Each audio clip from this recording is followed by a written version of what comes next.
হয়ে যাবে B/A। এবার এর প্রচুর ইউজ আছে। কোথায় ইউজ হয় এই রেসিপ্রোকাল রেশিওগুলো? যেমন যদি আমরা দেখি টাইম অ্যান্ড ওয়ার্ক, ঠিক আছে, সময় ও কার্যের চ্যাপ্টারে যে টাইম অ্যান্ড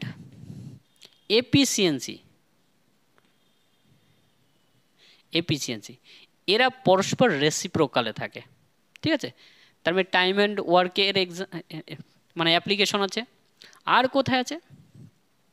স্পিড, অর্থাৎ টাইম অ্যান্ড স্পিডের সঙ্গে এর একটা রেশিও আছে, টাইম অ্যান্ড স্পিড, অর্থাৎ সময় দূরত্বের যে চ্যাপ্টারে এখানে টাইম এবং স্পিড এরা হচ্ছে রেসিপ্রোকাল রেশিওতে থাকে, ঠিক আছে। তার মানে সময় দূরত্বের চ্যাপ্টারেও এর অ্যাপ্লিকেশন আছে।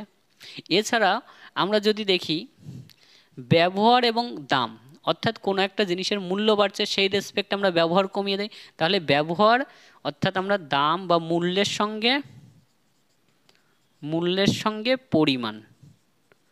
পরিমাণ এখানেও রেসিপ্রোকাল রেশিও, অর্থাৎ লাভ ক্ষতির যে চ্যাপ্টারগুলো কেনা বিক্রি করা, এখানে আমরা এগুলো অ্যাপ্লিকেশন পেয়ে যাব।